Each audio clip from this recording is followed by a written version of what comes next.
Yeah, thank you. So I'll do my best to wake everybody up from the food coma that you might be in.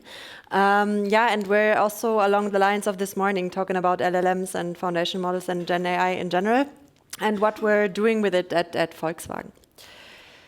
So let's get started. First, I want to show you a bit like an overview, where are we operating in. I think most of the technical people are aware like that Gen AI basically is like a subfield of AI, of machine learning and deep learning, and what can be done with it. So I think the slide is, yeah, it's not really up to date because we're missing, for example, a video modality on the right. But with generative AI, you can do a lot of different modalities, right? So you can do text, you can do images, you can do audio, you can do video, and you can do like different things with it. So basically, you can generate new content. That's why it's also called generative AI. So you can generate things that hadn't been there before. This is what Gen AI tooling can do for you. I brought a couple of like examples, but I think you are pretty aware what you can do with Gen AI in your day-to-day life or work. So you can summarize a document, you can write code, you can draft an email to your liking, you can also write a poem, a birthday card, or whatever text you're longing for, if we're talking about text. If we're talking about images, you can, for example, create an image of a car. You can also modify that image and give not only text as an input, as I did with the image on the upper half of the slide, but you can also give an image as input and say, just modify it, and then you arrive with the lower part of the slide and get the same car in a different color. So yeah, this was just like very superficial what Gen AI is able to do, but since I assume that everybody is aware of that, I want to talk more about what we're doing with Gen AI at Volkswagen. So we have one thing, this is called März. Usually this is the point in time where I introduce myself as Volkswagen's Gen AI zookeeper, because I brought a couple of more animals with me today, and März is the first of those. It's an acronym for Large Language Models as a Service. And yeah, we wanted like to close the gap that we had seen from, for example, management side, or also from outside, from other companies, between like this vision that what we can do actually with AI and the implementation, what we actually can do also in the company in our day-to-day work. So this is why we had a strategical update. This was already back in 2023, in late 2023, where we as a company had to make a decision, what do we do with this Gen AI hype now? Because it was pretty like surprising for everybody when ChatGPT came around the corner, and then we needed to decide like how to go about it. And there was different like options how to frame that strategically. So one option would have been to be very defensive, like be very like old-fashioned, adopt nothing, just wait what the technology would bring and just do business as usual. And the most offensive way would have been to do an own Volkswagen LLM, to do an own Volkswagen GPT, which is super costly, super time-consuming, and also not really uncomplicated. So we rather opted for this O3, what we call smart application. It's basically the best of all worlds. So we focused on like doing open source solutions, deploying and hosting open source LLMs, and see what is like provided from third parties, so also be a customer in that sense, because we cannot do everything ourselves, right? We're an automotive company, so we do not have the technological power to do everything from scratch. So we can also buy third-party solutions. We can go for open source solutions, and then we can also perform more R&D to tailor the things we're confronted with from the market to our specific needs. So basically, this is what we wanted to achieve with the März, the large language model as a service. And I have brought the rough like architecture overview for you. It's not really that complicated. So underneath, we have different GPU resources. They can be either like on-prem cloud, whatever you do have at hand. And then we have an internal infrastructure on top of that. We already have heard it this morning a couple of times that data security is really very important when it comes to LLMs and how they are retrained. So we need an internal infrastructure that enables that we have our data safe. On top of that, we have like an open source LLM. We have had like an open source LLM in the past. In the meantime, we do also have closed source LLMs that you can access through März. But we started off with an open source LLM, or with several of those. And those LLMs are like constantly challenged and evaluated by an internal leaderboard. And this leaderboard does not only consist of scientific data sets that you find like in science and research, but also company-specific data sets, so that we can really make sure that the LLMs that we are actually using are always like up to our needs. Because it can easily be the case that a new model is released. As we saw it before in the slideshow of a colleague that presented, there is multiple tools and models popping up every other day. And it can easily be the case that one LLM that is superior on the scientific bench is not really optimal for our use cases that we find in a company. Or that there is different use cases that need different LLMs or different foundation models in the background. This is why we have this internal leaderboard, to make sure that for the use cases we're working with, we're always using the optimal models and the optimal technology in the background. Then we have the possibility to tune those LLMs. So actually, we do not really fine-tune them in the technical sense, because this is also really costly and also a lengthy process. We do rather use RAG technology, so retrieval augmented generation, to ingest data and knowledge in the models that we need. And we also always had like a general purpose LLM to have all the general knowledge that we might also need in addition to the use cases in such models, such as writing style, conversational style, and all the benefits that a general purpose LLM comes with. On top of that, we have a unified API, because our different business units in the company, they want to have like an easy interface to the LLM. They do not want to do complicated stuff around it. They want to have one API to face like the LLM in the background for every other use case they would implement on top of it. And then we have, I would say, use case families that sit on top of this API that can be RAG use cases, so retrieval augmented generation use cases. It can be chatbot use cases, can be assistant use cases, or various others that you could imagine. And since from the internal infrastructure until the very bottom, everything is running internally, it is approved to internal and up to confidential data. And this is really the thing that we needed also last year, because like this general purpose LLMs were offered by third party a lot, right? And you can enter public data to that easily. But it's not really helpful, right? In a company, you want to tackle use cases that handle your internal data, even your confidential data, down the road, probably even your secret data, because this is where the real value lies. So you have to have an opportunity to use it. And to build everything internal was our path to enable also such data classification to be given to those models, so that it's not flowing away and we lose all our data knowledge that we have in the company.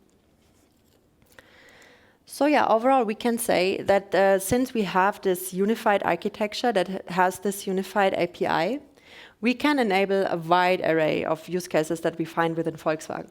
And Volkswagen is a super huge company, as you know, so we have really super many different business units that need to be satisfied and that come to us with their business needs, and we have to serve them all. So we were looking for a universal architecture that enables a lot of those use cases.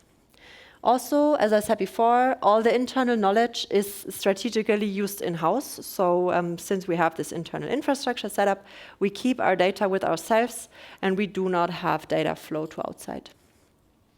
And what was also super important for us, since we were confronted also with third-party offers and we needed to understand the technology to quite a deep extent, our GenAI competencies are homegrown from the beginning. So we did deal with that technology right from the start. We did start with like deploying super small models locally and then scaling that to really build the competencies that we also need down the road, and that are not only our technical people, but also all the employees in the company are trained and informed of what they can do with the technology, how to use it, and also how to implement it, how to code it, how to program with such technologies. Yeah, and if you are familiar with more animals, you know that fossas are a small predatory cat in Madagascar. And since I said we have a zoo round trip before, this would be the next station. So the fossas, these are our foundation models as a service. Why did we even use them or need them? So first, as I said before, we need this universal integration capability, right? So text is not the only modality we're confronted in the company, so we need to be open for more modalities. Also, our solution needs to be scalable quite easily, because we do not only have a huge company, we also have many different brands, many different countries, many different markets, and ideally, we only have very few solutions for all of them. That's why we focused on blueprint development, so that we can reuse everything we built. And this is also a glimpse at the zoo. So this basically shows that we have all the different modalities included in the stack of the Fossa. So we can generate images, we can generate text, we want to generate audio. Down the road, we also wanted to generate videos with that, and this should happen all through the same interface.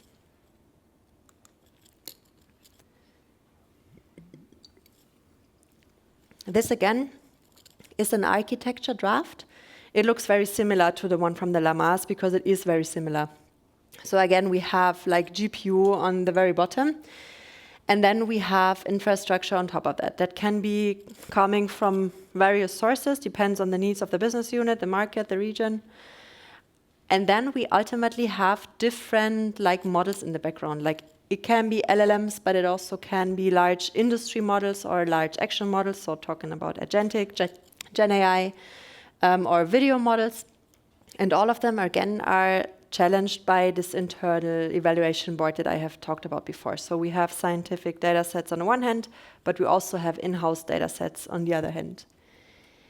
Ideally, all of those have then unified APIs, but they might differ a bit according to model family in the background. So an LLM might have a kind of a bit of a different API than an action model has, but all of them should be unified as much as possible.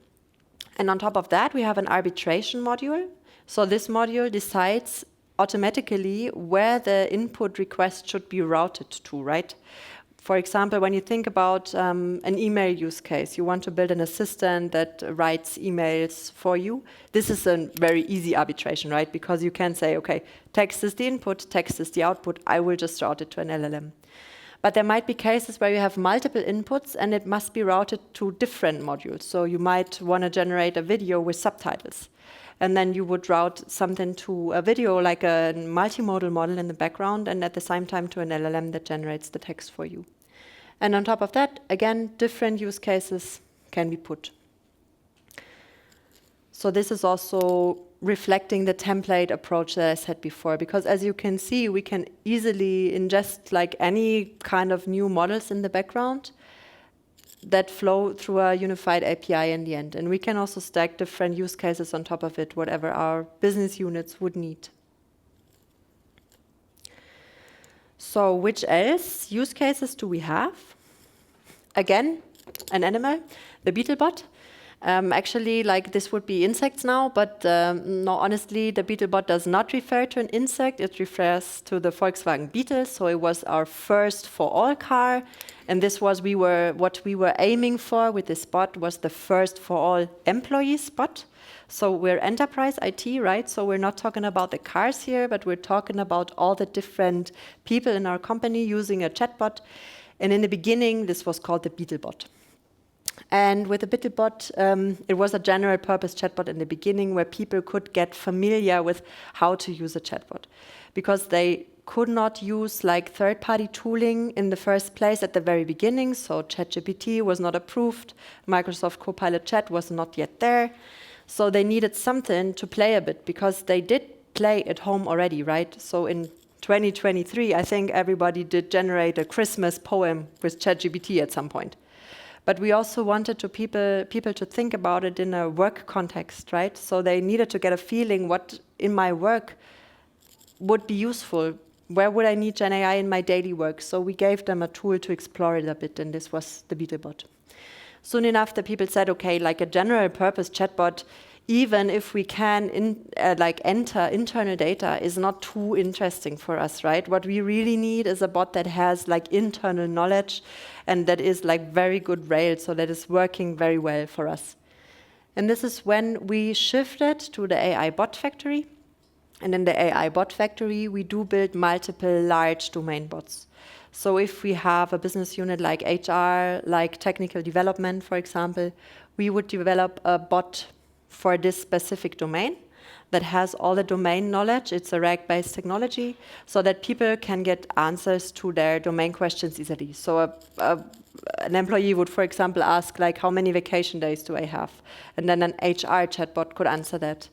Or a person would ask, oh, I have like a talk today, like what are the compliance rules that I need to comply to? Then you can ask the compliance chatbot. Down the road, of course, our internal employees do not want to be confronted with tons of different chatbots for every other domain, because this is annoying and confusing. So we're talking about the BeetleBot 2.0, which is then a unified layer over all those different bots, and then you can have just one interface to ask all of your questions, and the BeetleBot 2.0 would route in the background to the specific bot that you have the question to. So when you think about like an agentic framework and you have some technical details on that, I think that's where we're leading to, right? Because people do not only want to talk to a chatbot in the future, they also want it to do an action. So I don't not only want to know how many vacation days do I have in general, but I want to know how many vacation days do I, as Luisa, still have. And ideally, I can even say, yeah, okay, I have 10 days left. Please put in a request for next Friday because it's nice weather and I want to go skiing.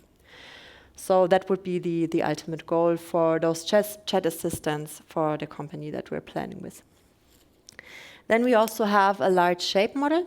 There you have like a GenAI model for 3D objects, which is interesting for our technical development departments and also for our design departments.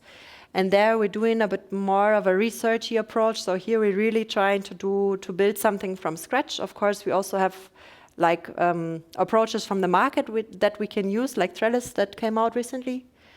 But this is an like non-text-based technology that we're also exploring. And then we also have the Cupra Immersive app. So I was happy to see that there is an Apple Vision Pro at this event today at some of the booths, because the Apple Vision Pro, like glasses, is also something we use in this application. So you have a car configuration with these glasses, right? So you can wear them and you can be in any other room and you would just see a car in front of you, and which you can configure. So you can change the color, you can change the steering wheel, whatever is like possible to change also in a real buying scenario. And there you cannot only visualize this, because that's of course not GenAI based, right? It's pure visualization. But you have the GenAI component to it where you can ask questions, where you can ask like, oh, I forgot, like which engine does this car have? Like how long is the electrical charging distance?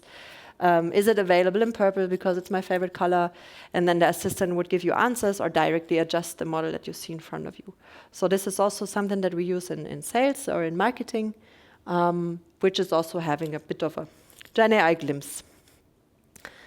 Yeah, what I was trying to transport is that we're really using many different GenAI use cases at the company right now. It's still only the beginning, so we assume that there is more to come down the road. As everyone thinks, we're curious what the market brings, and since I told before, we home grew these GenAI competencies, we are hopeful that we are prepared for all of that. Nevertheless, there are also limitations. I think most of you are aware of the limitations. I brought them nonetheless today.